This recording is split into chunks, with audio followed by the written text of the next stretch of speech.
Before we jump in, let's be real. This podcast contains jokes, laughter, and a whole lot of real talk. Yes, we cover serious crimes. Yes, we add a little humor, but never, and I mean never, at the expense of the victims or their families.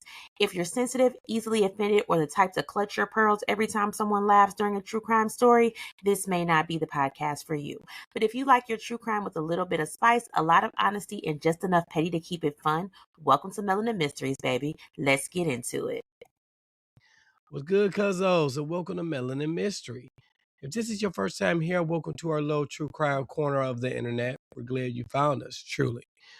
Now, you might, heard this case on a documentary. You might heard it on another podcast. But let me be very clear. You have not, and I repeat, you have not heard it like this. Because over here, we drag out all the facts, right? The ones that, the crime shows kind of breeze past, the stuff they leave on the cutting room floor, the dirt, the content, the messy, the uncomfortable. Why didn't nobody talk about this part? If it was hidden, buried, or glossed over, we pulling that bad boy right out. You know what I'm saying? Because that's how we do it over here. And let me say this up front, just so we are all clear. We are inherently different over here. We do not sugarcoat. We are raw, right? We speak our minds. We cuss around these parts freely and proudly. And yes, we will absolutely drag the fuck out of the offender, right? We don't hug killers. We don't sympathize with people who cause harm ever. All right, so I'm gonna get your little panties in a bunch if I make a couple jokes about these folks. So cussing, accountability, or us calling shit exactly what it is might trigger you. This may not be your ministry, right? And that's okay, right? No harm, no foul. This is your moment to make a quiet, peaceful exit, right? Okay, bye-bye. See you later, right? But if you stay, just know we are unapologetically real. We have the hard conversations, we say the uncomfortable things, and I'm a comedian first and foremost, right? So if you're sensitive or easily offended, this might not be the couch for you. You know what I'm saying? Because I'm gonna say some things that's gonna cause you like, ugh. But it is what it is, right? Now, if you do have a grievance, please feel free to send us a message. There's no need to take it out on the reviews. We are us, right? You know what I'm saying? And we have zero desire or attention to mirror any other true crime podcast out there. That being said, we hope you stick around, get comfortable, and become family. Now, to our day ones, our cousins, our faves, our family, welcome back, baby. How was your weekend, right? We appreciate y'all stopping in for another wild ride with us.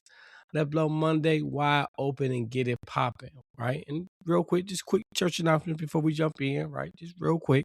Ticket for Melanin Mystery, you know what I'm saying? And Melanin Mayhem Ladies Night are officially on sale. February 7th is the date. And the ticket link is in the show notes. Don't wait on that one, right? That's going to be lit, man. Make sure y'all there. Real talk. Subscriptions are also open. Subscribers get ad-free episodes, early Sunday drops, plus access to Love, Lies, and Alibis and the Cousin Confessions. Launch it in February, along with bonus content. More mess, more exclusives, more shenanigans, right? We got a lot of shit, y'all. You know what I'm saying? Interviews and all that stuff, man. You know what I'm saying? Make sure y'all join the subscription. It ain't even that expensive either, right?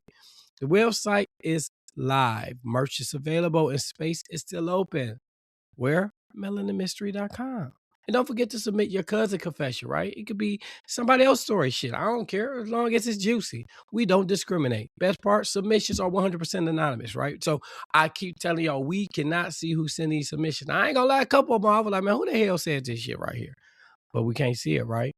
You know what I'm saying? So that's a good thing. But remember, the link is in the show notes. Now let's get into today's case because, woo, this one was a mess, right? This one is full of cheating spouses, family drama, greed, and yes, a gigolo. Absolute chaos. Buckle up, cuzzos. Let's ride. I am your host, Willie. And I am your host, Tiffany. Let's get it. Let's get it.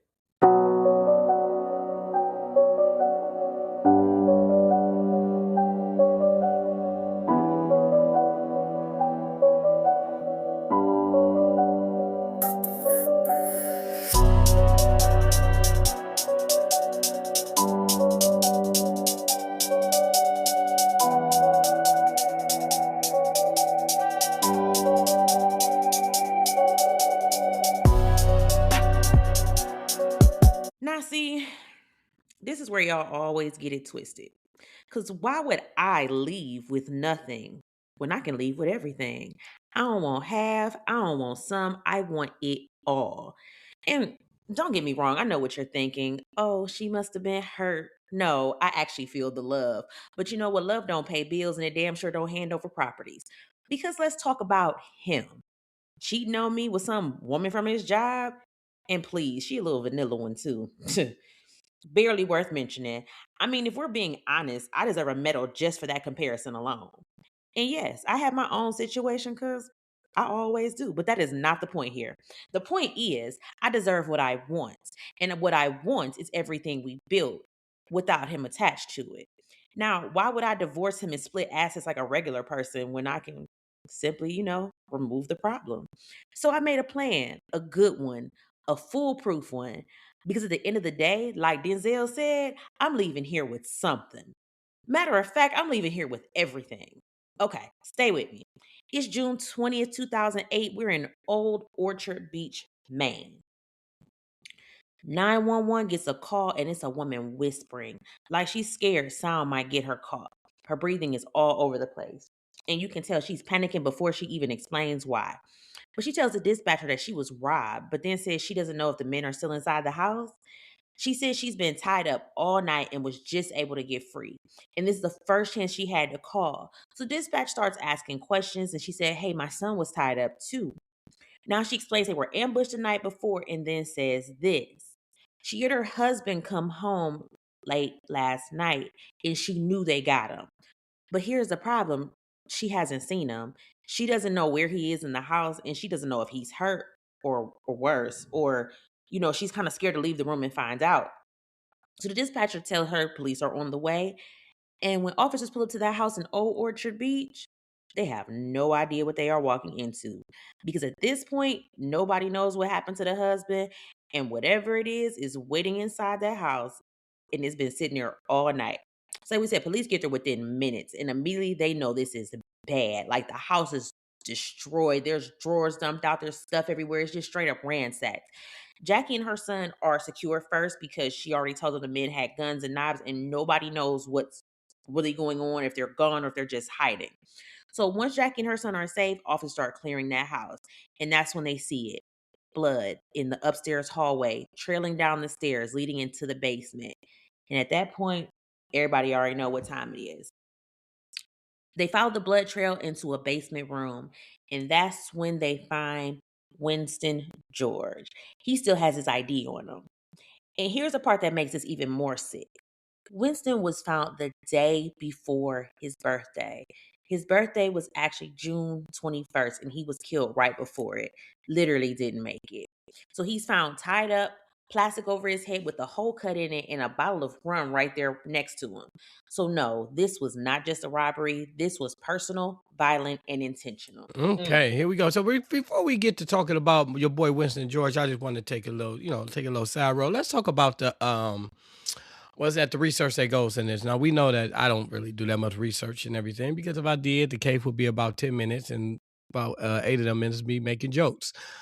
My girl Tiffany does the research, right? You know what I'm saying? So what she does is she does the research, then she give it to me. But if it is a case where they have a actual like a what they call it, like a snapped or like an episode attached to it, I always watch it. And what I have come to realize, and I've said this a couple times, but like I said again, they must not have a big budget for these shows. Am I wrong? Because the way that they um pick the individuals to portray the victim or the culprit or whatever the case may be, the shit is just ridiculous. You know what I'm saying? The last episode, of course, you saw it, right? Of course, because you made me say yes. You know, the dude who played Winston is a actor, like a real actor, right? You know that? And he's yes, in pornos. Oh. Yes, the dude who they had play him is an actual porno star that like maybe he don't do it no more, so he used to. Yes. Also, I had to throw that out there. I thought that was hilarious, right? Okay, so let's talk about Winston George, right? Winston George was born June 21st, 1963. We don't know much information about his parents, but we do know his siblings. He had two brothers, and Ron, and a sister whose name never comes up in the records. Winston was born in Trinidad and Tobago. Tobago? Is it Tobago or Tobago? I get that mixed up. Tobago. Tobago. Ain't that where Rihanna from? No, Riri is from Barbados. Well, goddamn it, I don't know, man. Well, who from Trinidad? Nicki Minaj. Is she from Trinidad, right? Yeah. Okay, Mhm. yeah, Go man. ahead and turn Yeah, that back. we need to go ahead and get that bitch. She need to get shit right on back, right? Her and her little, I like to touch Kia's husband. Anyway, his family was close. The kind where, your mom didn't just suggest you stay connected, she expected it, and Winston took that seriously, right? He was known for being good with his hands, not I can fix a doorknob good. I mean, like built anything good. Family said he literally built his mother a house from the ground up by himself. No crew, no shortcuts. Meanwhile, I can't even hang a shelf without staring at the instruction for 20 minutes, man. So hats off to him. Growing up in Trinidad, America was the move back then, right? Opportunity, money, a future. He already had siblings who had migrated. So in his 20s, Winston followed. He came to the States and settled in New York, and it didn't take long for him to find work, real renovation jobs, real pay. His skills spoke for themselves, right? Winston was doing what he came to do, working, earning, building a life. At this point, everything is on track. Then December of 1995 comes around. He's at a party with his brother. Nothing wild, nothing crazy, right? And that's where he meets a single mother named Darlene. And if you live long enough, you know sometimes all it takes is one party to start a whole chain of events that you did not sign up for. So now let's talk about Darlene Denise George. I don't know her maiden name because I couldn't find the information. But anyway, at the time of this case, her name was Darlene Denise George, and she was born June 27th, 1965. Peep this, her birthday and Winston's birthday were literally days apart, same week. So I don't know, that just it stood out to me. So now Winston and Darlene, like we said, they met the summer of 95. And at this point, Darlene's a single mother, and she has a little boy named Giovanni. Now, based on the math, because y'all know I like to pull out math, Giovanni would have been born sometime around 1994 or 1995. Now, Giovanni's father, his name is Franklin Whiteman, and Darlene was married to him at the time. So this is where things get a little messy because this divorce timeline is real muddy because there's no exact date, but it had to happen somewhere between 94 and 95. Mm, So let's recap. She got a new baby and she's fresh out of divorce, and now she's meeting Winston. mm. Cooch ain't even Yeah, healed up yet. Just nasty. exactly. And look, we've all heard the saying, the fastest way to get over one man is to get up under another. I'm just saying the timeline is doing a lot of heavy lifting here, right? Now, despite meeting in 95, Winston and Darlene don't get married until 2002. Now, during this time, Darlene is working in New York for a company called Siegelman Zeta. She's employed, she's stable, things look good on paper. And then y'all know 9/11 happens. Mm. And I don't know about you, but I remember where I was on 9/11. Oh, Where were you God, at? we lived in so much history. 10th grade French class. That's crazy. I was at work. Sitting taking a call, and I thought it was a publicity stunt because I think Lil Kim and Jay-Z album just came out. And I thought it was like some type of publicity. So I thought like a little, how they be having a little plane, put the little flag on the back of it and like say Hmm. whatever. And I thought like one of those crashed into the building.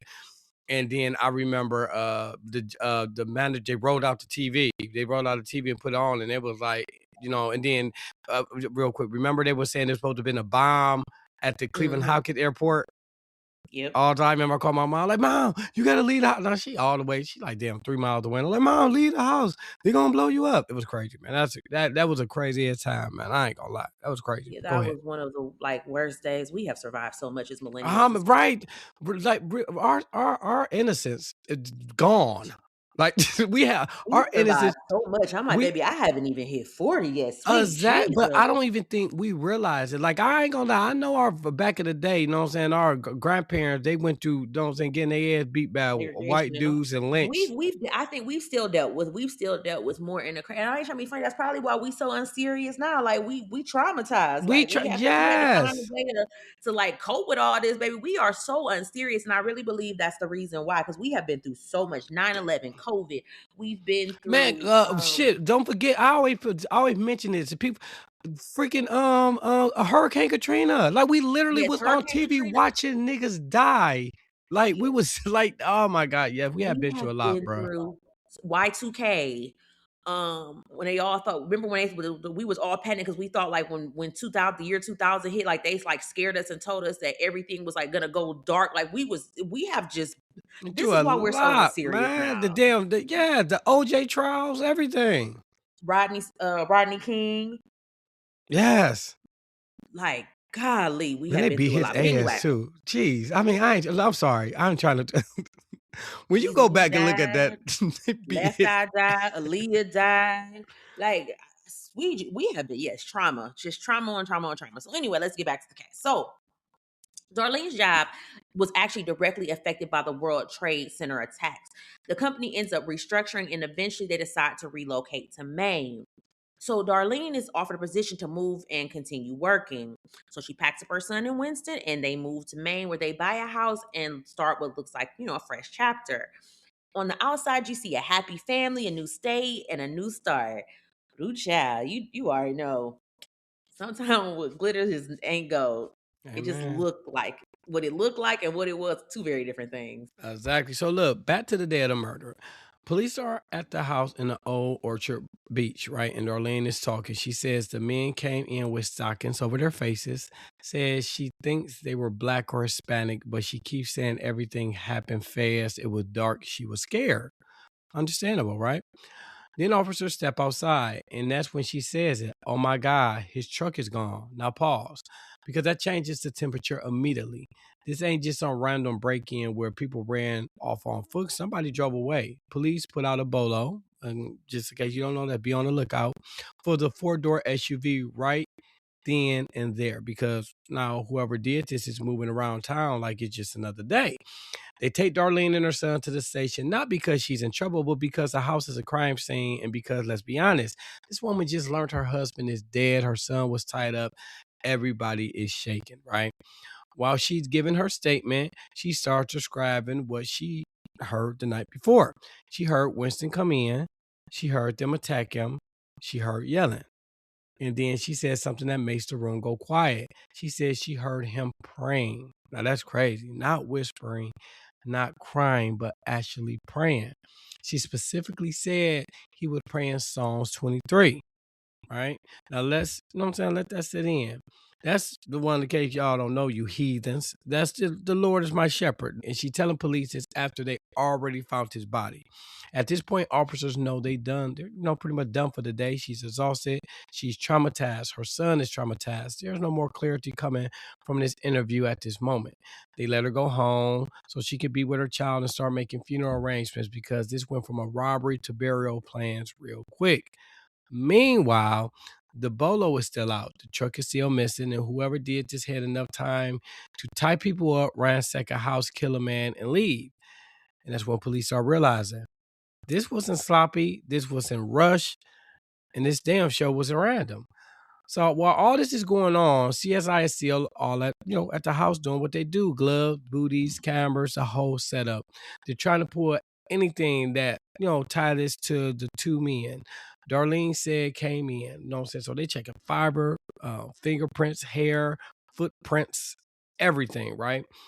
And at the same time, police are canvassing the neighborhood, knocking on doors, asking the obvious. Did you hear anything? A struggle, a car, anything? Like just help a brother out. And guess what they get? Nothing. Not one neighbor heard a damn thing, which is wild because according to the statement, this was in silence. Somebody's getting a text, somebody yelling, there's chaos, but the neighborhood is giving crickets. Now, we're not going to make up facts, so all we could do is speculate on why nobody heard anything. It's late June. People start lighting fireworks early sometimes. AC units running, TV's on, folks sleep heavy, or just one of those areas where people mind their business. So, so hard that I guess they commit a parade in front of their house. Either way, police are not getting help from the neighbors.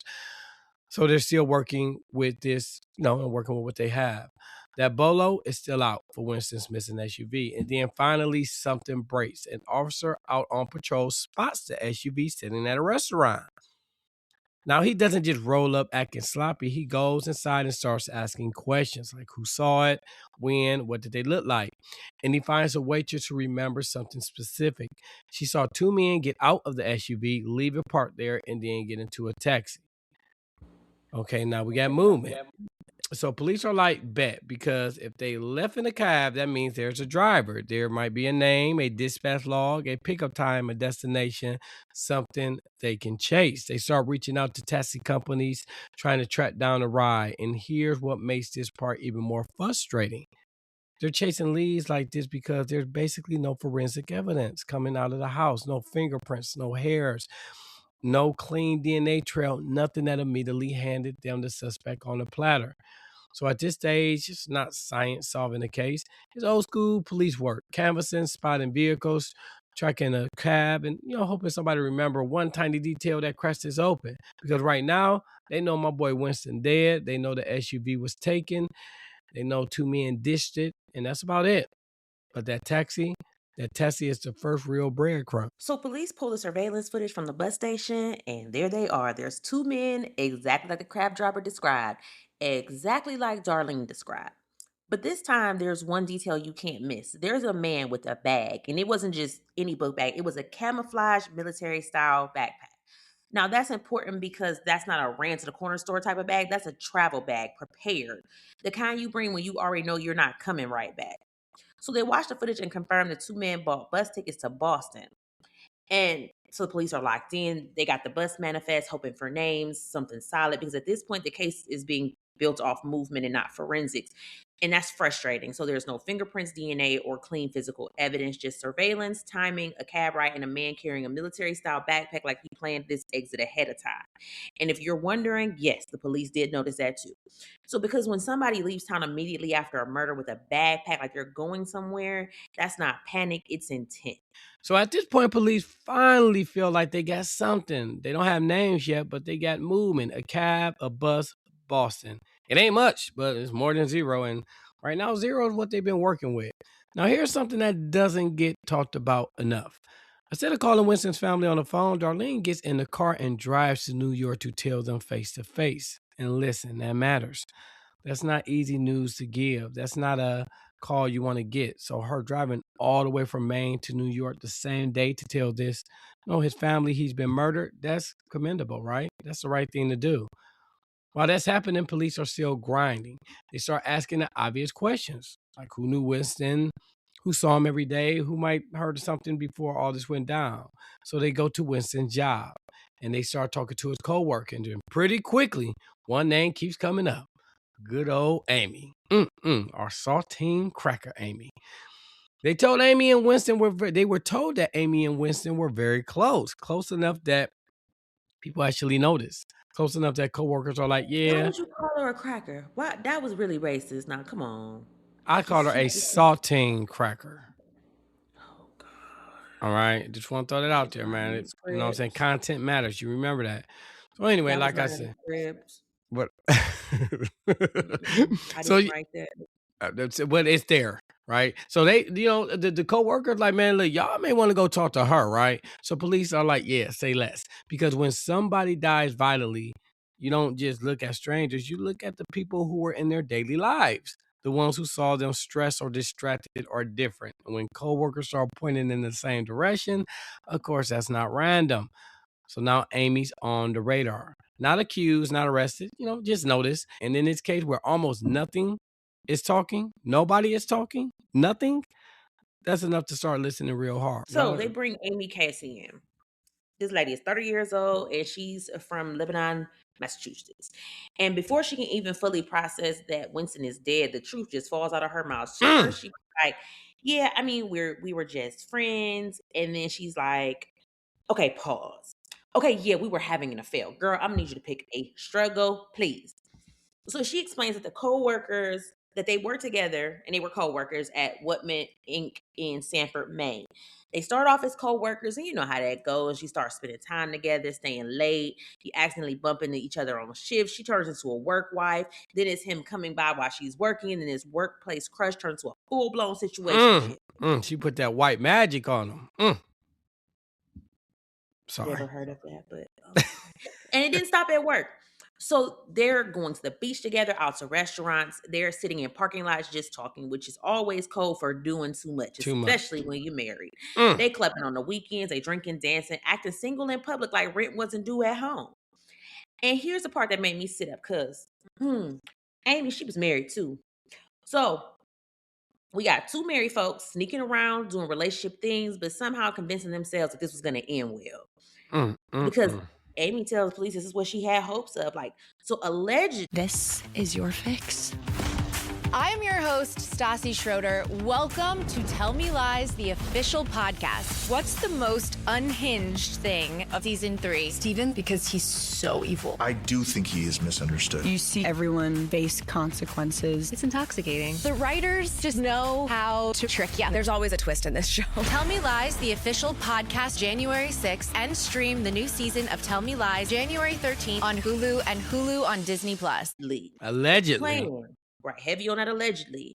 The plan was that both of them were going to divorce their spouses and then marry each other. And so that's all right there. That be the crazy part where people do that, because my thing is, you know what I'm saying? And I mean, I'm not trying to be cliche, but it's the truth. Nigga, the way you get them is usually how you lose them.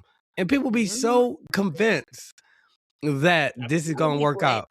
You know what I'm Lord saying? ain't gonna bless you with somebody's spouse. Man, He's he just don't, not. no. He don't bless a mess. Like, come on, y'all. Women, get it together. You know what I'm saying? And if It's y'all, it's not just women, it's men too. well, men, get it together. No, well, I think a lot of times men People be get it knowing. together. People get it together. Yeah, all right, my bad. People, get it together, man. You know what I'm saying? You are not, yes, God is not gonna bless you with somebody else's spouse, man. And people really be really thinking like, oh man, we gonna divorce and get married. Nah, bitch, you gonna do you the same way.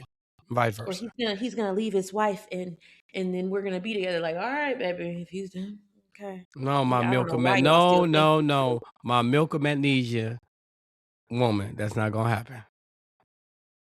So at this point, you cheating, he cheating, everybody lying, but y'all over here planning a wedding. That is 1, 2, 3. That's delusion with a registry. And let's not skip past this either. Like we said, Amy's from the saltine community. Said that. What? And I ain't trying to be funny, but you know how us women can be when we love loud. Like if feelings get deep, expectations start popping up, and patience is limited, right? So I'm asking all these questions. So do Darlene know about this side chick? Do Amy husband know he's being played in his own house? I mean, how long was this affair going on? And how many people thought they were in a real relationship? I just got questions and or concerns. Man, Because look, right them, now this is not. go ahead, my bad. No, I'll go and just say real quick. I about to say them on the job affairs ain't no joke. I like They like get serious real they quick. get serious real quick, bro. You be like, I love her. And the whole office be knowing. Yes, exactly. You know what I'm saying? The whole office be knowing to be, yes. You know what I'm saying? And then y'all be trying to be like try to be inconspicuous, but it be so obvious, man. Come on. Or there be the ones that just be obvious and they all lovey-dovey, like, ma'am, we know you married. Sir, Real. don't you got a girl at home and a new baby? Man, I love that. Look, because you know I used to work at office. I used to love when the dude or lady who was doing whatever they doing, and then one of their significant others like popped up or whatever to have lunch with them or something. Yeah, everybody just be side-eyeing them when they come in there. Yeah, working in a call center, I'm trying to tell you, is a lot. It's a lot, man. Yes, I did for 12 years, man. And trust and believe, I got stories, man. I'm gonna put some on the Cousin Confessions, which you can also make sure that you can add to the Cousin Confessions. You can do it by following our link in our Love Lies and Alibis, or you could go to our IG page. It's in the show notes, golly. It's in the show notes. Oh, my bad. Go ahead. So this is cheating, secrets, emotions. This is people making long-term plans while still being legally married to other people. And when you start mixing affairs, money, stress, and broken promises, that is how this whole thing explodes. And you get BV. So, police, I'm sure it is, throwing people's pH balances all off. So police got a whole new pot to stir, and baby, it is bubbling. And the wild part is this is just the beginning.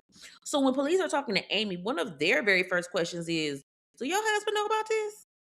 And Amy was like, well, there was this like one little incident. So according to her, that incident cracked the foundation. So she admits that there was tension in her marriage ever since. Kind of like the tension where everybody's still in the house, but nobody's really okay. So this is what had happened. Darlene didn't randomly just call Amy's phone. She had been watching Winston's phone bill. And listen, this same number keeps popping up over and over, daytime, nighttime, late night. Same number, excessive calls. The kind where you stop scrolling past and be like, okay, we need to start circling these. So Darlene, like, This probably a woman and my husband is probably cheating. That's what she said. Came to the conclusion. And she does like what a lot of us do. She starts hunting. She starts trying to track down who that number belongs to, and eventually she calls it. So this is where the universe gets messy on purpose. So apparently Amy was asleep, right? Her husband answered the phone and he like, hello? And Darlene is immediately like, who is this? Because in her mind, she's calling her husband's mystery number, right? Her husband's mystery chick.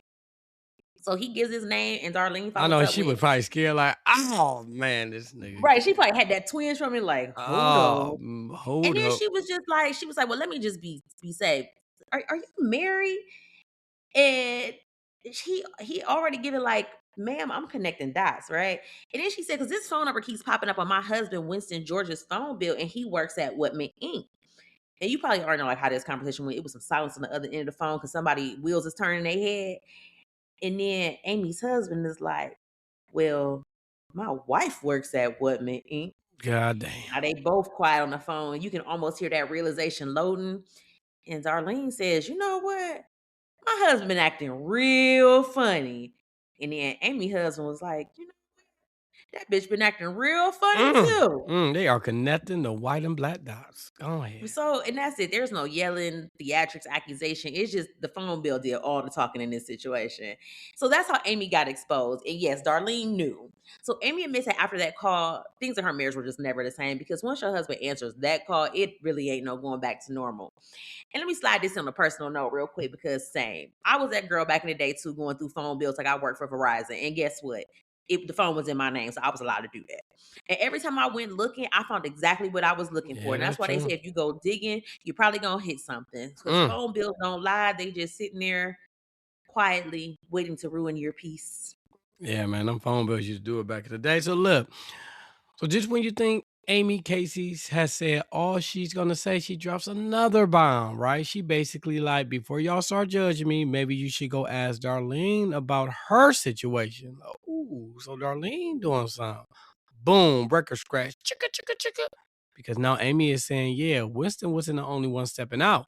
So at this point, police are like, all right, now everybody's lying by emotion and we got omission. I apologize. So we got a double bat. So the crazy part is, so she cheating on her husband, right, with Winston, right? Winston cheating on his wife with her. She knows that Winston's wife is supposedly cheating, and they all just swapping fluids. That's yes. It's crazy, right? So at this point, police are like, yeah, now everyone's lying about mission, like I said. So they decided they need to follow back up with Darlene and go talk to Amy Casey's husband. So police pull up to Amy's house to interview her husband. And almost immediately, he's ruled out as an actual intruder. Why? Because he's white. Remember, in the description were 2 niggas. Or possibly Hispanic. But, the suspects, so off top, police are like, yeah, there's about a 98% chance he's not one of the men in that house. On top of that, he has an alibi. The night before the murder, he was at home with the kid while Amy was at work. So physically, he didn't do this, right? Now, could he have hired somebody? Of course. You know what I'm saying? People do wild things when they find out they're being played. I mean, shit, we know that. That's the reason, one of the reasons we got this podcast. But right now, police are like, nah, there's nothing putting him inside that house, so they keep it moving. Now back to Darlene, because at this point, the math just ain't mathing. Police pull her back and start asking more questions, like, were you aware Winston having an affair? And Darlene is still playing this straight face, like, no, absolutely not. I have no idea. Come on, man. Which is very interesting considering the phone bills. Remember the late night calls, considering she already tracked down a side chick number like she was CSI Verizon. Police clock it, but instead of pressing her right there, they're like, okay, we're going to put a pin in that. Because while all this mess is unfolding, they're still trying to identify the 2 men who actually broke in the house. Now let's add another layer of chaos. Earlier, police had asked Darlene for the names of her family members, right? Parents, siblings, all that. She gives them her mom, her dad, her one brother, whose name is listed in the court documents. You know what I'm saying? Police speak to that brother. Fine.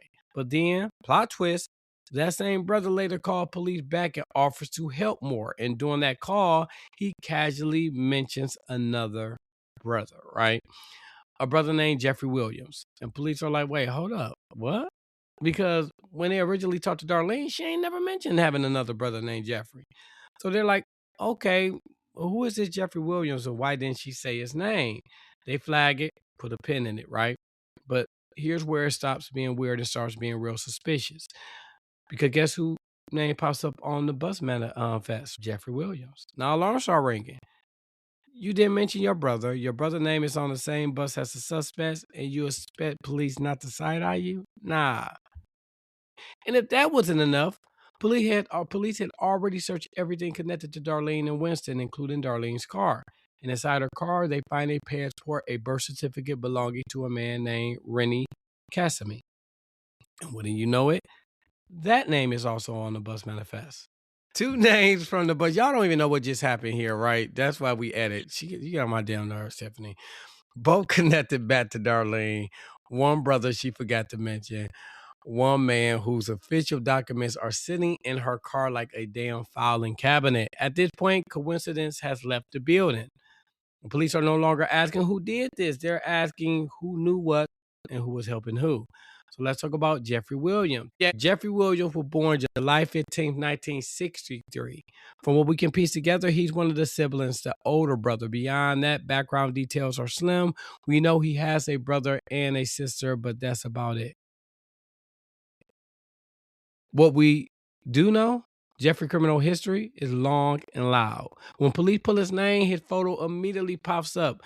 And when they put that photo next to the bus station surveillance, boom, match energy. Same build, same look. And guess what? He's carrying in the footage a military-style backpack / duffel bag.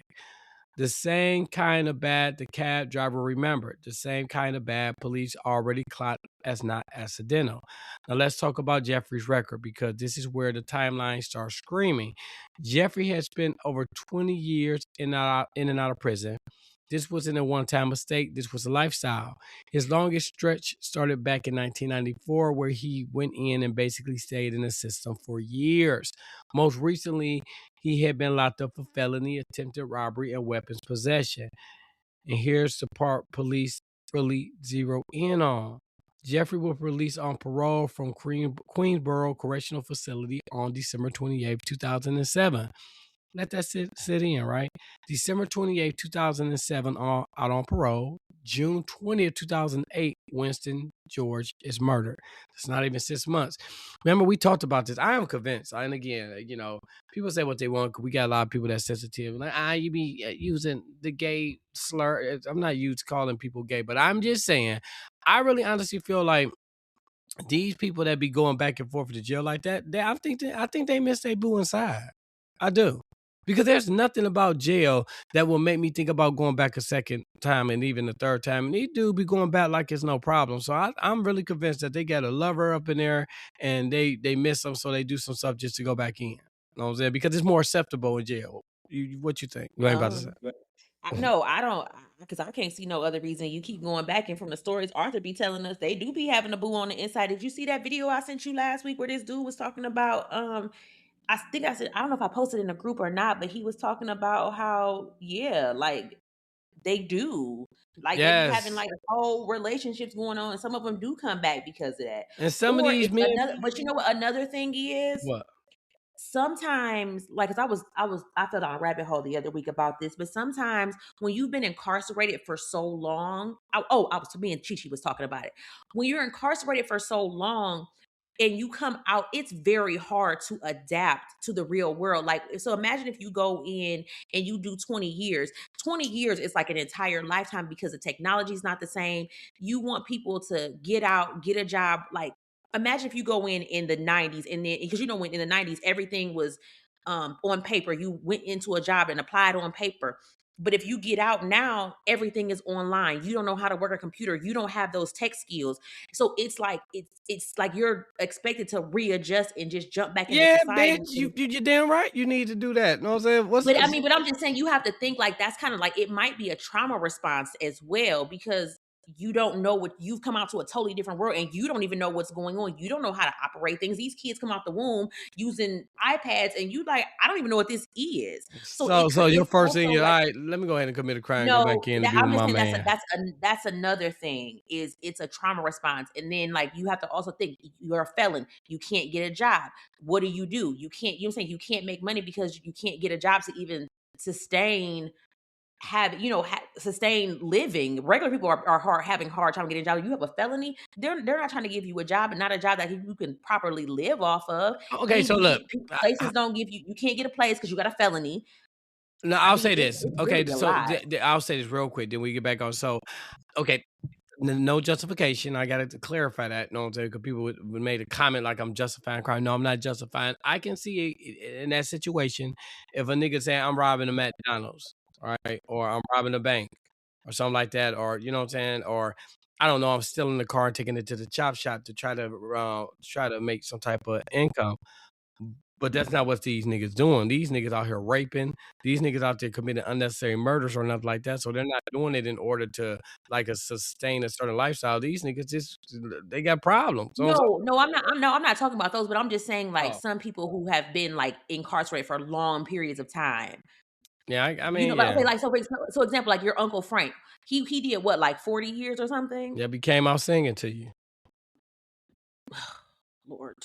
But I'm just saying, like, imagine when he went in to the time he gets out, totally different world. What is he supposed to do? You know what I'm saying? Like, I'm just saying, like, a situation like kind of like that. Yeah, no, I got you. I got you, man. Yeah. I got you. Yeah, that's you right. So That can be look, that can be traumatizing. yeah, yeah. Not excusing anything, like not excusing it. I'm just saying from I mean, the yeah, psychology I of got it, you. it could be.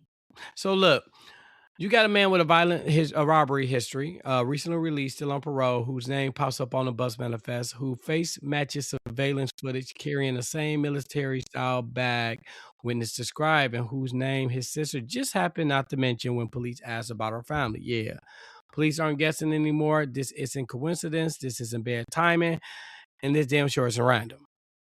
This is the moment investigations go from we have questions to we already know where to look next. And when Jeffrey Williams enters the chat, the case officially changes gears.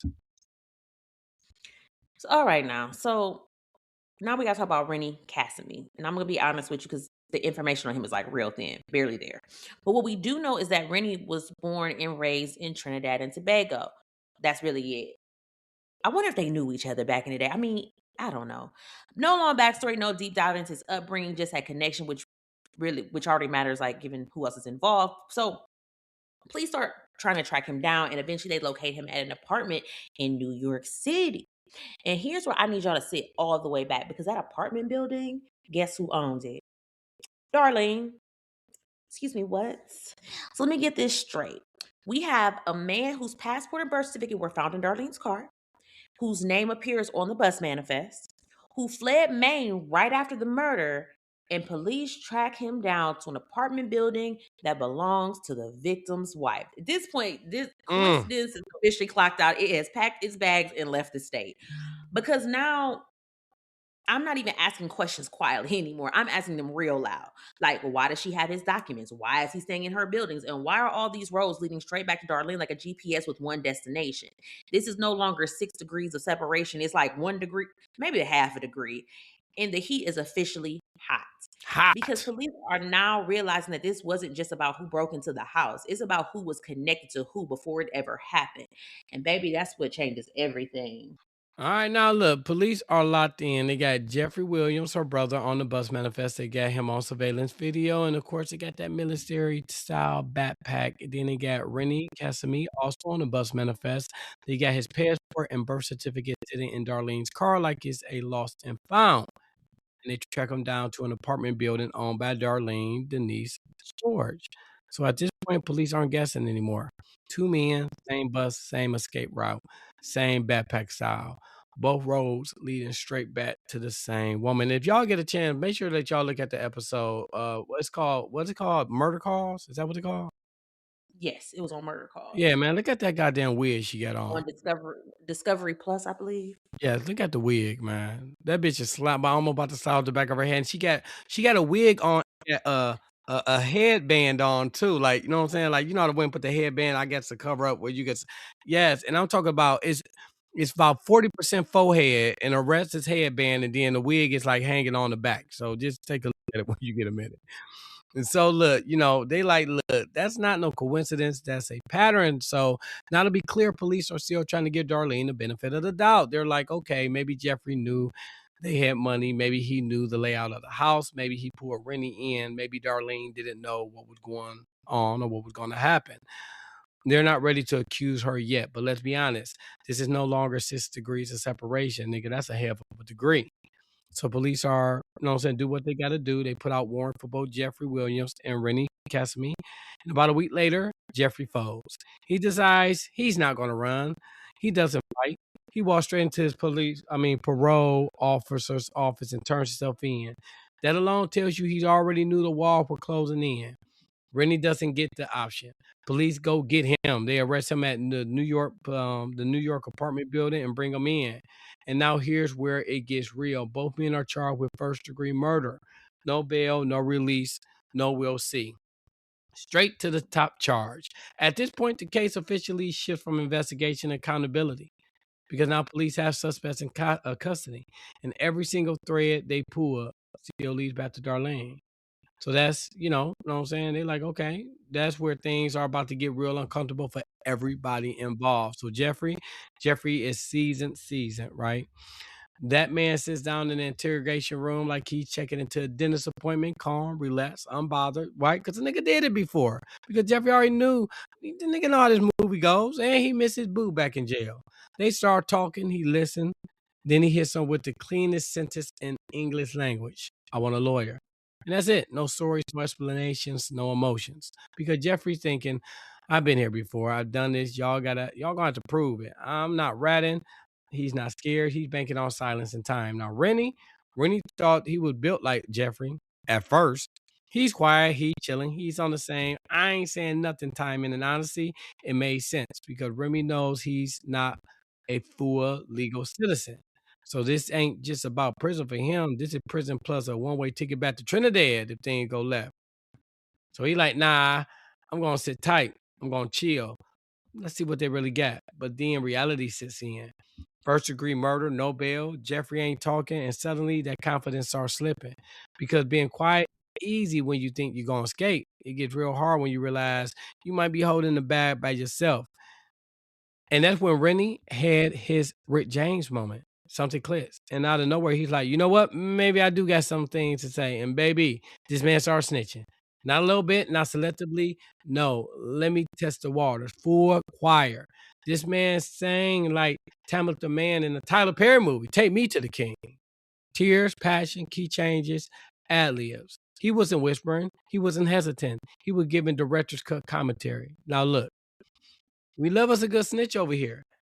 Y'all can stream every case we cover, and I'm just saying, if we ever brought it back for a special episode, Rennie already earned his slot because, sir, you did not hold back. Jeffrey stayed solid. Rennie cracked, and one person started cracking, the whole case started moving at warp speed because now police aren't guessing anymore. They listening.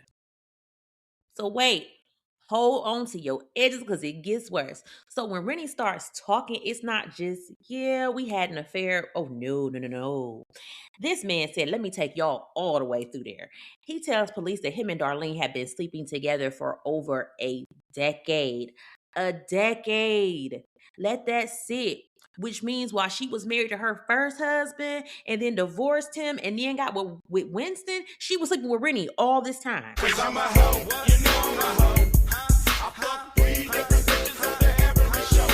So while she's playing wife of the year, building a life, smiling for the neighbors, she had this man on retainer. Okay? She was taking care of him. Rennie said she bought him stuff. She paid for everything. She was helping him with his diet. And before anybody thinks that's cute or like she just want to be a health girly, let me explain why. Because Rennie tells Because she was a big bitch, investigators- first of all, and she obviously was to take care of herself. All right, my bad. So Rennie was HIV positive. Okay. And let that sink in. So he got diagnosed around 2006, 2007. And they were still sleeping together. And you mad because he didn't found him a, no, I'm saying this nigga done found him know what I'm saying? A nice glass of milk.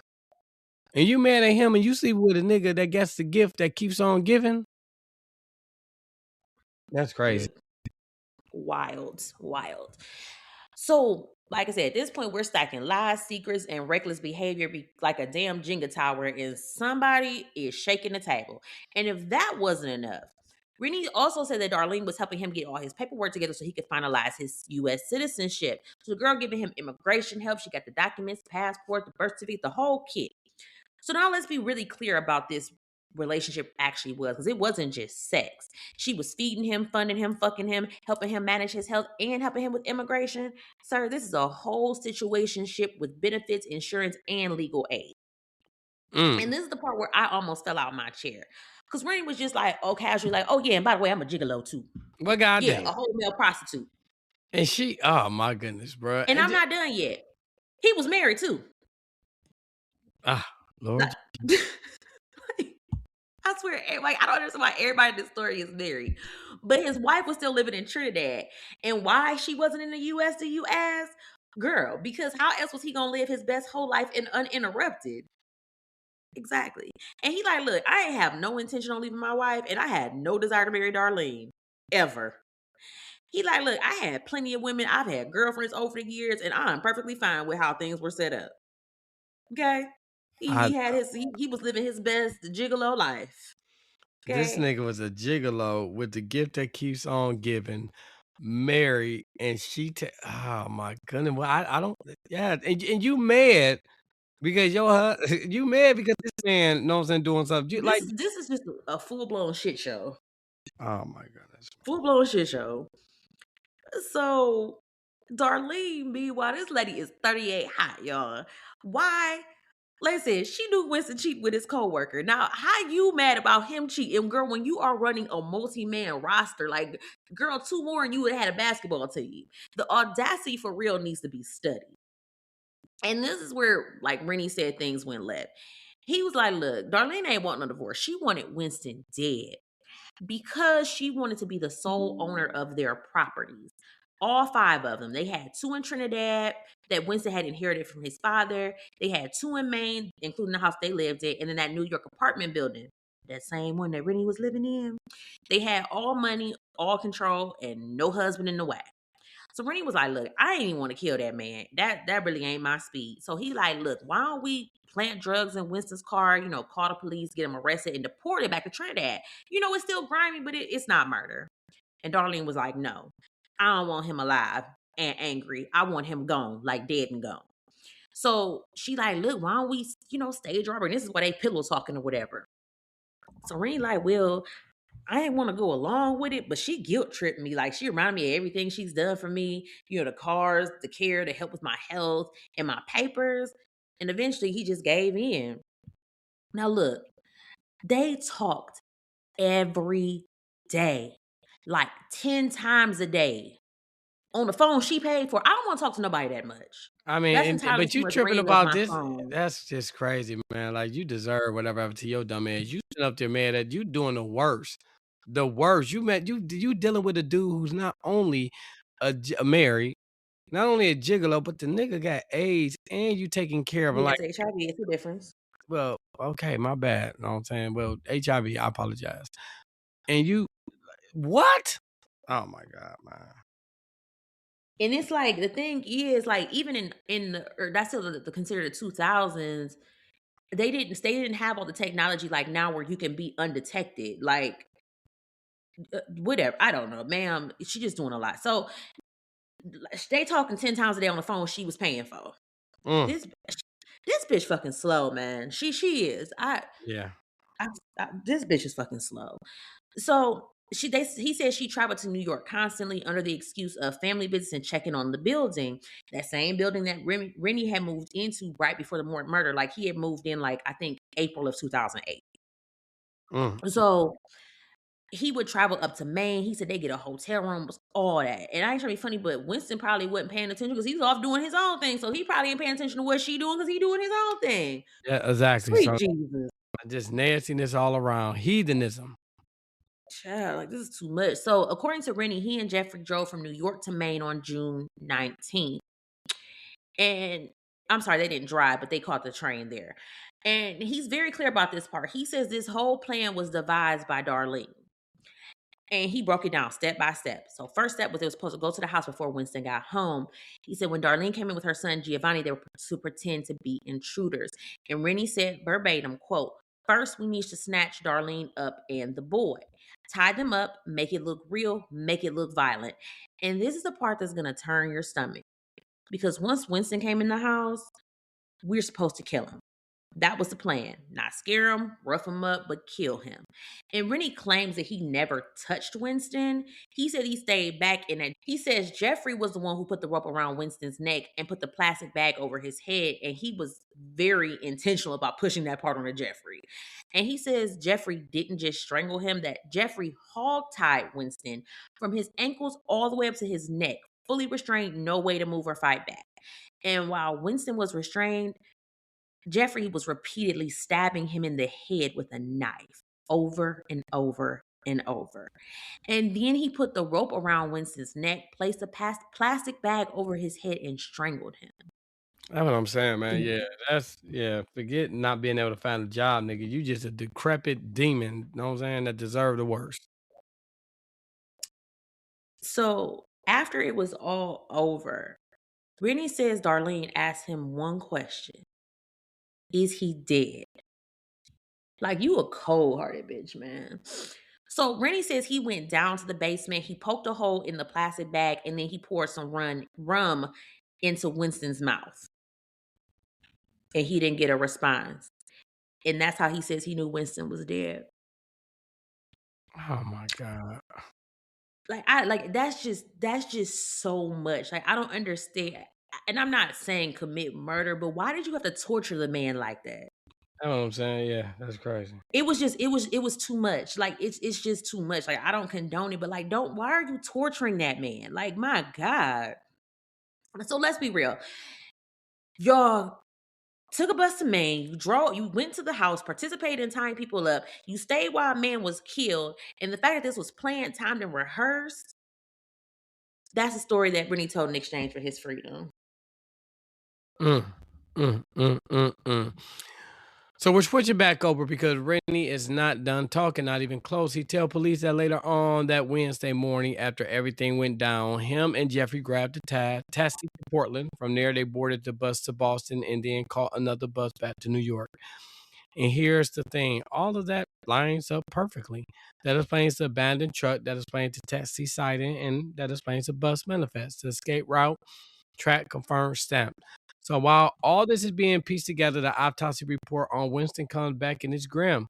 Cause of death, suffocation, and strangulation. He had rope injuries on his neck, wrists, and ankles, meaning he was restrained, hauled tight, and killed exactly the way Rennie described. Nothing accidental, nothing ambiguous, right?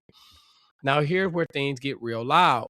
Days after the murder, Darlene starts calling around asking about life insurance. The policy, 70 G's.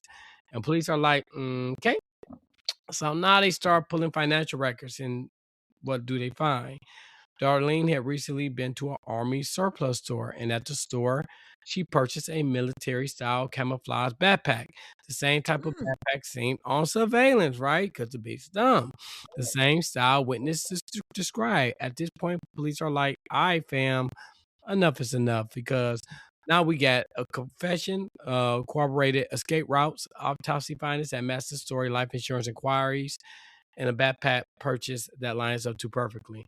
Sometimes police, they be waiting too damn long. Sometimes they be having enough. They be making sure they got like abundant, like just so much where you can't say nothing. You know what I'm saying? I'm like, man, look, I would have took her in right when I would have been took her ass in, right? But anyway, let's be clear.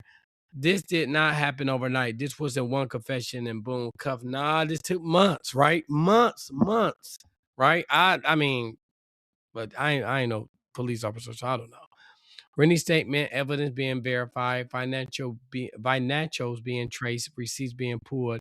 So when police finally made their move, it's March 5th, 2009, 9 months after the murder. In her mind, she probably thinking like, oh, I'm good. And they arrest Darlene at her job. Yes, at work. That's cold, that's intentional, and that's, we want Cold-blooded. cold blood, man, to get arrested at work. Like, damn.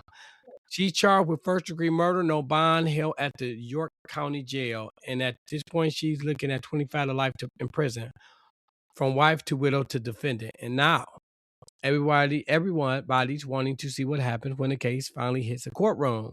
In January 2010, Rennie pleads guilty to conspiracy to commit murder in exchange for cooperation with the prosecution. Like we said, singing, harmonizing, ad-libs, and all the first-degree murder charge get dropped, right?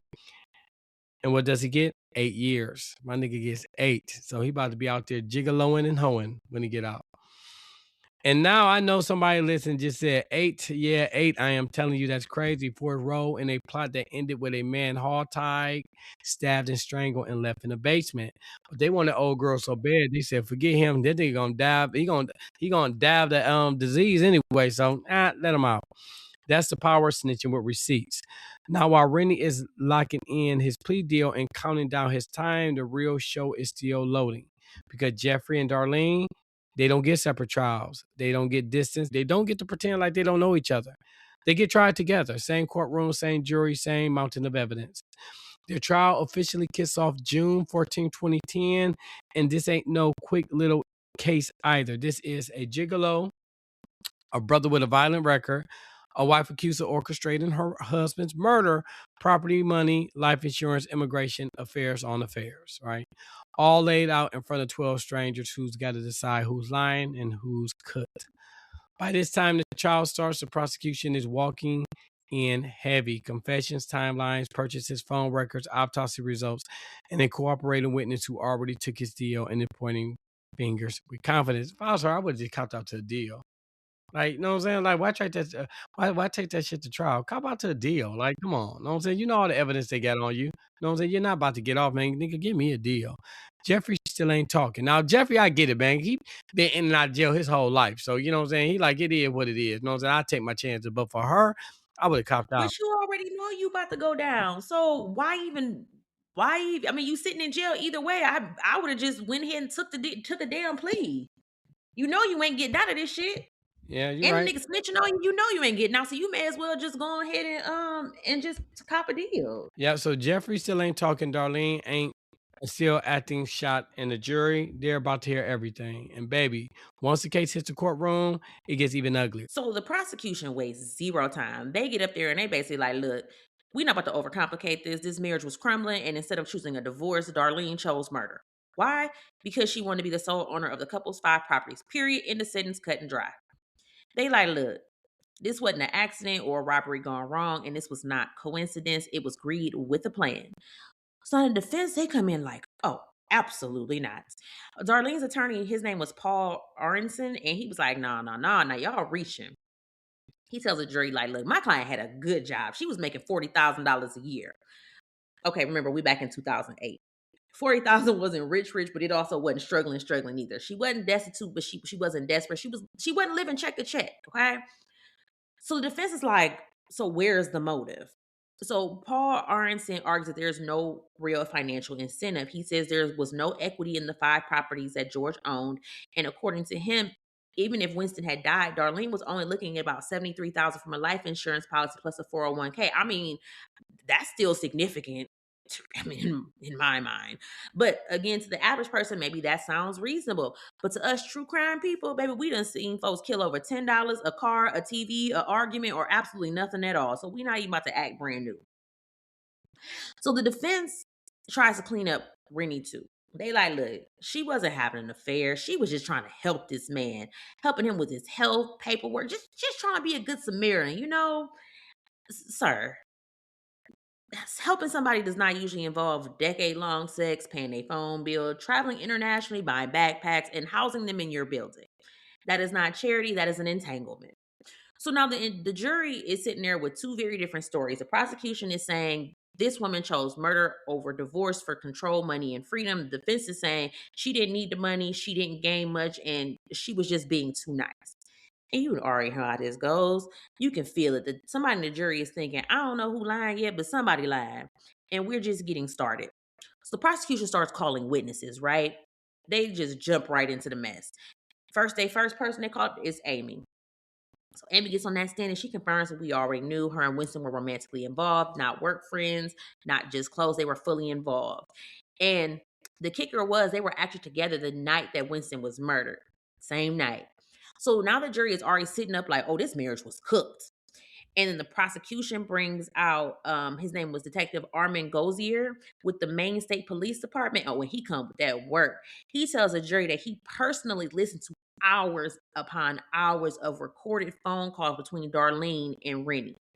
And let me explain why this matters. Because I told you this bitch was slow. So Darlene worked at the Sibling Data Center and they had a policy. All calls made from the company phones were recorded. And this woman is sitting up there on her work phone on company time, talking to her side nigga like she just on unlimited minutes and nobody is listening. Ma'am, sir. So the detective says these calls started in April 2008 and they go all the way up until the murder. Not one or two calls, not occasional check-ins. He testified that Darlene spoke to Rennie at least 5 times a day on her work phone. 5. Every single day. And we're not even counting her cell phone. This is just the work phone. So according to Detective Gozier, there was, and I quote, an excessive amount of phone conversations between Darlene and Rennie on her personal cell phone as well. So we're going to recap this for the jury. If you're married, your marriage is allegedly fine, your husband is cheating, you're mad about it. But meanwhile, you're calling your side man 5 times a day from work on a recorded line, knowing full and damn well your company records everything. Baby, you're not sneaky. You just got reckless confidence because you slow. And at this point, I know at least one juror is thinking the same thing we're all thinking. She's slow. No, that's not what they said. How did she even still have a job? Because baby, the audacity was employed full time. And this is only the beginning of the witness list because now the prosecution isn't just talking about motive. They are showing patterns, consistency, frequency, and obsession. And the more witnesses that talk, the clearer it becomes that this wasn't just an affair. It was constant contact, planning, and a woman who thought she was moving smart while leaving a digital trail a mile long. Bitch, slow. Y'all can't be slow and committing murder at the same time. Like, I need you to, you're going to have to pick a struggle because both of them two don't go together. So here's when the trial started getting uncomfortable. When Darlene first was arrested back in 2009, she was actually went in front of a grand jury and gave sworn testimony. Yes, the prosecution brought in those transcripts straight into the court like receipts from a burnt down store. In that grand jury testimony, Darlene said her and Winston had a great relationship. She told them that they were even going to the fertility clinic, exactly, trying to have a baby. Paints this whole picture of a happy, loving marriage. She also told grand jury that her and Rennie were just close friends, nothing romantic, not sexual, just friends, which is wild considering everything we now know. Then she goes on to describe the night of the murder, and this is where the prosecution smells blood. In her grand jury testimony, Darlene says that there were 3 intruders in the house, but on the 911 call she made that morning after the murder, she said there were 2. 2 intruders, 3 intruders, pick a number. She also testified she did not recognize any of the men who broke into her house that night. And again, the prosecution is just letting her talk because they already know what's coming next. Now things get even heavier. Darlene's son, Giovanni, takes a stand. In this part, this is heartbreaking. This is a kid around 15 or 16 at the time, testifying on behalf of his own mother. He tells the court he doesn't believe his mom had anything to do with the murder. He explains that he remembers from that night. And let's pause for a second because this child has been through hell. He lost a stepfather. He lived through a violent home invasion, and now he's watching his mother fight for her life in court. That kind of trauma just is, doesn't just disappear. Now enter Rennie. The prosecution puts him on the stand, and he becomes a star witness, the main snitch, the one everyone's watching, right?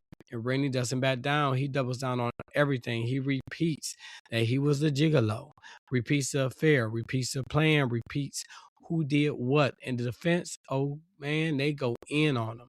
They attack his character hard, calling him a user, a manipulator, somebody who took advantage of Darlene's so-called generous nature. They paint him as a liar who would say anything to save herself, which, let's be honest, is exactly what he did. Now, Darlene herself, she never takes a stand at trial. Not once, no explanation, no denial, no chance to clarify. She lets the lawyers do the talking. Jeffrey's defense attorney, Joe Vincent, tries to poke holes in Rennie's story.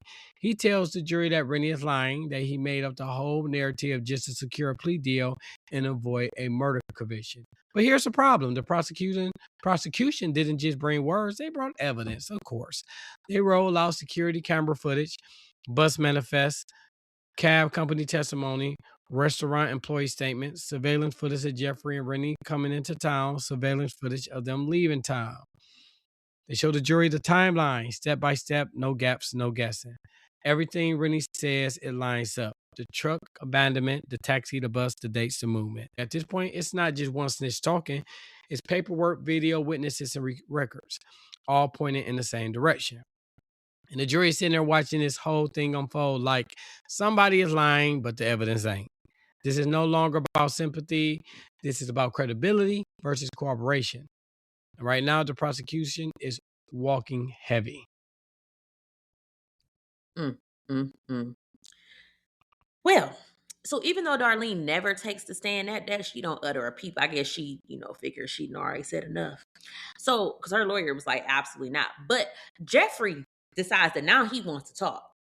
Because, sir, this man, he said, look, I got something to say. I got something to get off my chest. And he's ready to testify and tell his story a lifetime. So this is the first time that Jeffrey opens his mouth this entire case. So everybody like all leaning in. So Jeffrey gets up on that stand and he says, yes, I was there. That part is true. But I wasn't there to kill nobody. I was just there to help my sister Darlene work on her house. Didn't do this stuff. This is not me, y'all. I'm fighting for my life. Y'all killing me with this. It's already sounding like a last-minute Hail Mary. So he claims that Darlene dropped him and Rennie off at a motel in Old Orchard Beach because she had errands to run. And he says he was annoyed because he didn't want to be in the motel. But, okay, stay with me. He says Rennie stepped outside to make a phone call, came back in and said he had to leave to go visit a friend. And something came up. And then later, he said Rennie allegedly calls again and says plans changed. And then Darlene says she wouldn't be coming back that night and she would see them the next day. So Jeffrey says Rennie leave and he stays in the motel room drinking beer by himself. No follow-up concern of, no, where are you going? No, why am I stranded? And he says he didn't call his sister back because he didn't want to cause an argument. Sir, your sister allegedly just abandoned you in a motel room and you worried about causing an argument? Oh, okay. So instead of asking questions, he said he just chills, drinks his beer, and goes to sleep. And then the next day, he decided to go back to New York. That's his story. That was his story. That was his story. And he was sticking to it. Oh, okay. Yeah, that's what he told the jury. And I don't know who needed to hear this, but that story was not landing. It sounded slow. It did. Very much given slow. It sounds incomplete. It sounds like something you just came up with when the evidence is already stacked and you're just hoping the jury is tired, because let's be very clear about the jury already knows at this point. They've seen surveillance footage. They've heard the bus records. They heard the cab driver. They've heard the restaurant employee, and they have seen proof of Jeffrey and Rennie coming into town and leaving. And now you're telling them that you were just drinking beer. Now, I don't know what lawyer let him get up there and say that bullshit. And I don't even know who told him that was smart, because if there was ever a moment where silence was a better option, maybe that was it. Because once Jeffrey opened his mouth, he didn't clear anything up. He didn't create doubt. He didn't even separate himself from the crime. He just added another story that didn't match anything else in this case. And baby, the jury, they call all that. Because sometimes the most damaging thing you can do in a courtroom is talk too damn much.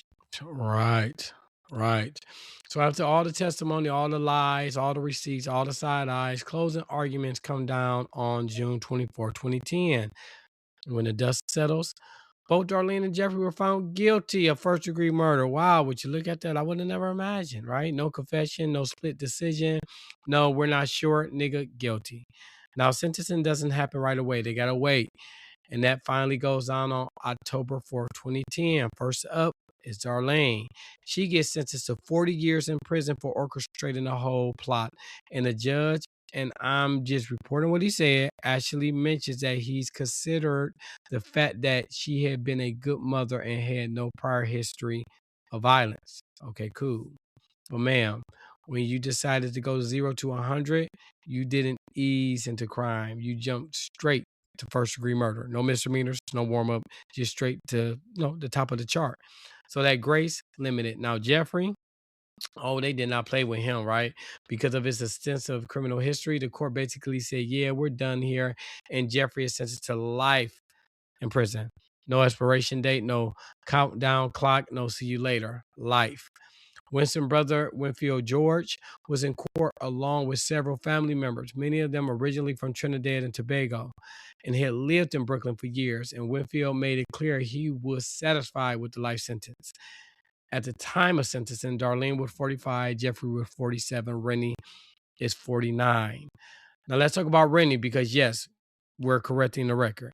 Rennie was sentenced to 20 years total with 12 years suspended, which is how he only had to serve 8 years. On top of that, he was hit with 4 years of probation.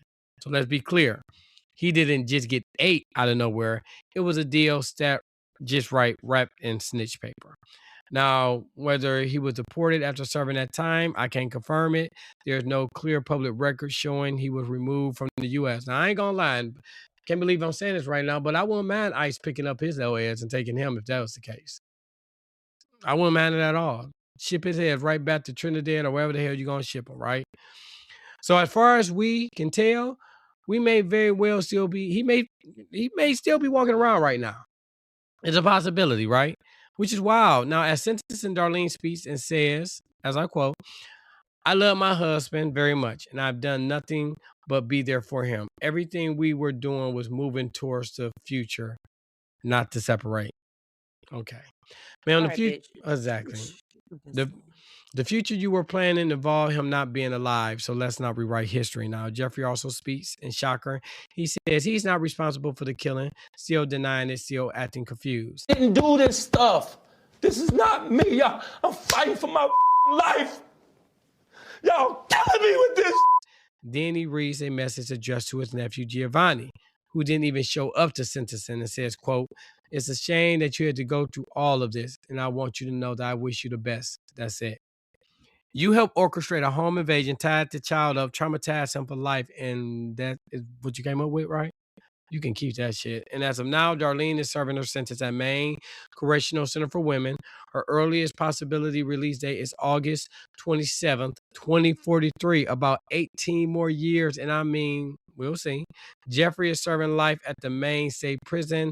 That chapter, of course, is closed. The nigga ain't never getting out. And Rennie, 8 years served, probation attaching a whole lot of questions about what happened after.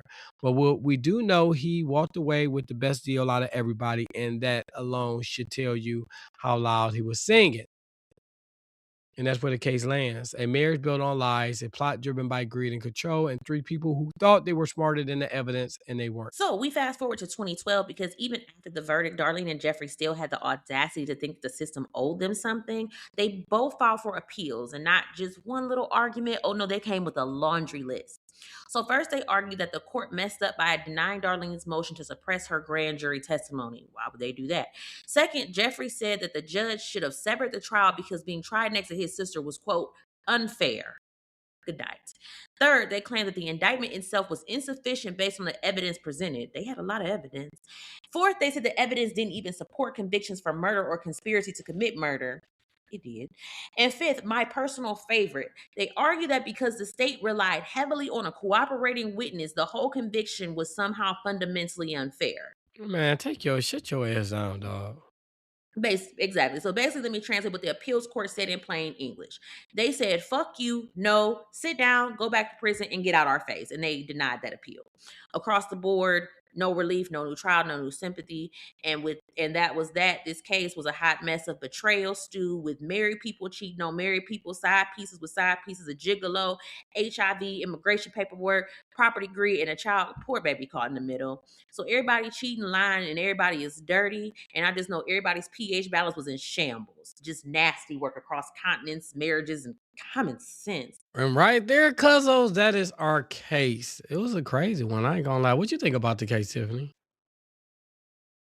That was a lot. It was just entirely too many married people doing Nasty things niggas. that married people was not supposed to be doing. Supposed to do. You know what I'm saying? Now, our black Jesus did not approve of that behavior whatsoever. But with that being said, you guys, We want to hear what you got to say, right? So we want you guys to leave a comment, you know what I'm saying? Especially on Spotify, leave a comment and we actually reply back, Well, right? especially on Apple, we need y'all to leave a comment and Well, we review. need, because them niggas was hating on me and kind of, took the rating down. So yes, leave it on Apple, but it leave it. didn't affect our rating. Nigga, can I talk? Thank you. Man. All right. Like she said, leave it on Apple. Leave the review on Apple, and you can also leave your comment on Spotify. We definitely want to hear from you. We want to hear about this case. What did you think? I mean, what do you think about the characters in it? What do you think about the punishment? What you think about old girl and her nasty behavior dealing with a dude she got HIV? We want to hear about all that. So make sure that you leave us a comment and leave us a review on Apple. So if you stayed around this long, we got something special for you. This was unexpected. This was impromptu. Is that the right word? Impromptu? Oh, I forgot the two. My bad. So what we're gonna do for you guys is we're gonna give you a little taste of the cousin confessions. By next week, by the 14th. I said the 14th. Valentine's Day, we'll have music to go with it. You know what I'm saying? That's the 14th, same thing. I know that, but why I say that just like saying the 25th of December, where you could say really Christmas. is. Yeah, you know what I'm saying? So, all right, so with that being said, Tiffany is going to read you one. What are you doing? Because I see one, and we're going to do what we do. All right, so go ahead. The mic is yours, Tiffany. Okay, so it says confession. Uh-oh. I've been messing with this guy now mainly because he's in the military, so he's all over the world. It has been for years, but he'll come home to see his family in a few times out the year if he could. We have a bond and a good vibe when we're together, and the sex is good. But here comes the kicker. I What's the always thought kicker? he was a clean man hygiene wise. I was never given any type of signs that he wasn't until one day he sent me a photo of what he had on. He was heading to work. He looked delicious. I must say, fast forward, he comes over. He's like, I'm going to use the restroom first. Okay, cool. Do your thing. Red flag number 1. Why do I smell that? You just blew up my bathroom. Sir, it's not that you did it. It's a natural thing, but why didn't you open the damn window or keep the door closed? The door was open. You have flushable wipes in my bathroom. So we do our thing after he goes to the bathroom. I finally get up to go to the bathroom while this man had his leg or foot on my toilet seat wiping his ass. What? He goes to put it in the toilet. It's nothing but shit on the tissue. And then he says, I was sweaty, so I had to wait. What? I tell him I have to pee. Why in the entire fuck was it dried shit on my toilet seat from where he used it earlier before he came back in the room? I'm so disgusted because I trained him exactly how I need it. And now I have to look for someone else. This nigga leaving air chips on the toilet seat. That, first of all, you didn't smell. No, stop that. You didn't smell that? She didn't smell that? He didn't turn around and look. Sir. No. Okay, no. So you talk about him. I'm talking about her. She didn't smell that? She said the door was open. No. I just now thought about it. She said it smelled horrible. She's like, So you she blew my bathroom, you left the door open. Yeah, so she probably was thinking if she smelt it while they were doing it, she probably was thinking it would be still that thing. But I couldn't. Okay, so this is my thing. No, I think you're missing what happened. She said before. No. She said before they did whatever, he blew the bathroom up. Right. And she smelt it. He left the door open. He left the door open. They end up doing something. My thing is, while they were doing it, he had ass paste in him because she said that when he got done, he cut his leg up and wiped. So that means he still had, you know what I'm saying, air juice. You know what I'm saying? My question is, she didn't smell that while they were doing the do? That's horrible. That's nasty. That's a grown ass man, and you not wiping your ass until it's clear. And my thing is, I don't know, I couldn't even think about like if me and somebody about to do something, and they say, "All right, I gotta take a shit," I'm turned off. I don't. Exactly. Like it's like, and I know I'll it's a turn off. natural thing, but I know, that's but not that supposed to still don't get go. me in the Yeah, mood. yeah. That'll mess up the whole mood. I know The it's whole natural. vibe, like you blow up Yeah. my bathroom, sir. You know what? We just gonna go ahead and reschedule this little rendezvous. Yes. You done Yes. turned my stomach. Nah. Completely up. And that's my thing. I'll be like, nah, I'm cool. Like, let's just Or we gonna wait. Like, yeah, I can't even imagine. Or that's just like I'm petty. If we bound to and you fart, that gonna kill me. I'm like, come on, dog. No, man. That's just it's I mean, and again, it's natural. We being honest, but it's just It not the is. right time or the place. Yeah. And the fact Yeah. that you're not wiping Especially your not. ass. That turned me All out. And right, we man, have do one more. Yeah, do one more. Cause I ain't gonna lie. Yeah, do one more. Damn, man. Damn, she didn't got me. Do one more right quick. This nigga, oh man. Mr. That okay. little nasty ass, shitty ass nigga, literally. Okay, let's see. Okay, let me see. Oh, you know what's so crazy? This, and we can lead this in too. This part we can actually do because of the video, and you actually get your wheel looking good too. So Sir, I have a hat on. I look yes, homeless. I literally just so we came home gonna to do put the on my video. pajamas and I still have a hat on. All right, Okay, go ahead, do so one more. Don't make it long, man. Don't make no long one. okay, let me try another one. Um, okay, so I'm a single mom and I be struggling with bills. My baby daddy don't help. One day I went to drop the baby off to his Okay. grandparents' house. My baby daddy's daddy pulled me to the side and propositioned me. He Mm. said he just wanted to eat my, you know, and that he would he pay said, me. he said, "Hey, wait." He said, what did he say? He said you had the young bull. Now time to get the ox. I guess he said, look, he said he would pay me. He said, look, times is hard. And she said, it's been going on now for over a year. I mean, Oh, my baby daddy a deadbeat and doesn't help. So it's twice a month and I get paid lovely. He don't even want sex. what do he want? He just want to eat her out. What part did you What? miss? Ah, man, I don't know how I missed that. Wait, Let me say this one more time. So please. I'm a single mom and I be struggling with bills. My baby daddy don't help. One day I read this wrong. It says one day I went to drop him to his parents' house. My baby daddy's daddy pulled me to the side and propositioned me. He Yes, just wanted to eat my pussy. you didn't And say he that would part. pay me. I was trying not to say the word, damn it. Oh, because So the well, kids are he in right. his room, but yeah. So look, times is hard. It's been going on now for over a year. I mean, my baby daddy a deadbeat and doesn't help with our daughter. It's twice a month, and I get paid lovely, and he don't even want sex. He just want to eat the cooch and Mm-hmm. paying her. Oh man, that's crazy. Imagine when the son find out. Ooh, baby, he gonna be hurt. It's gonna hit him Hurt, in his gut, like hurt. you know, Man, we men can't can't look. take Man, that. we can't take that. Man, we can't take Oh, that. And knowing your yeah, man, he that will cripple that man. he gonna be in the shower crying with the crying, listening to Boys to Me into the road. I just want my family back. Exactly. Oh wow, that's crazy, man.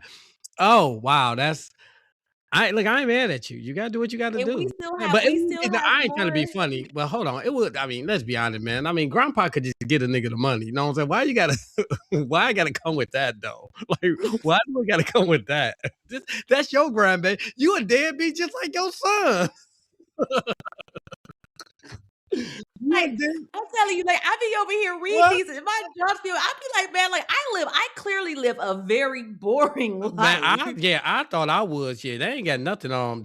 Man, Oh, like I ain't got child, and nothing on them. this is so just the beginning. This is so just the beginning. So they say cousin confessions drop on Valentine's Day, and child, we have so much more in Oh my store. So if gosh, y'all keep sending these responses, I love them. Like I said, and they are like we said, 100% anonymous. We cannot see can't see who nothing. sent them.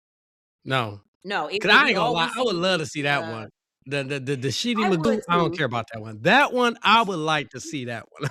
Well, I would love to Yeah, see like all we that see is old your man. submission. I have a questionnaire asking your age range. Because let me see. I can't see. It doesn't tell me exactly the age range that's on here. And then it asks you your Yeah. relationship status. But I can't, it doesn't tell me the age range of the person that submitted either. Dang. Oh, I know, man. I man. would I like would to love see to that. know that one. But all right, Yeah, well, look, so y'all. Yeah, what it drops Valentine's Day, and it's Valentine's Day. Yeah. live. So again, make sure you guys get the subscription. You don't want to miss it because we're gonna read several. So we're gonna read. Yes, we're gonna be able to be more us. But we got kid family around now. You know what I'm saying? So we can't. And the subscribers get to tune in live, so they get to hear it Yes, in real time. yes, So if live, you'll be able to catch it, you'll be able to catch it live. and then you could comment too. Yeah, and you can comment too. Yeah. So all right. So did you guys we gave y'all a little taste, you know what I'm saying? We like to show love, man, because y'all be showing love to us. What's up? You go ahead and mention your shindig on Valentine's, not Valentine's Day, but for Valentine's, she got the it's as late as night. Go ahead.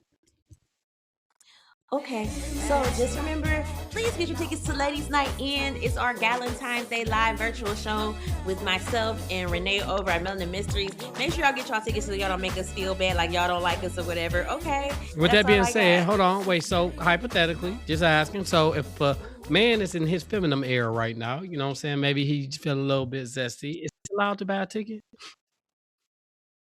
Okay, I guess that's a no. So with that being said, choose felonies, not freedom. Joke. It's love should I not know come with the it's a life. joke. All right, man. So me and you not allowed, okay? Even if you zesty, even if you Oh, don't say I zesty. can't I said, oh Just my say god. it's Okay. Just say it's ladies' name. It's ladies' night, not men's night. And I don't think I'm about to do something because niggas don't support. I didn't celebrate there'd be one dude on there. You know what I'm saying? Nigga, and it'd be DeWitt. He'd be the only one that gonna show support. So no, I ain't doing it. This is their thing. So all right, take us out. Just make sure to remember that love should not come with a life sentence. Make sure you choose freedom and not felonies. We out. All right, stop recording. I gotta Oh, you edit can't. that.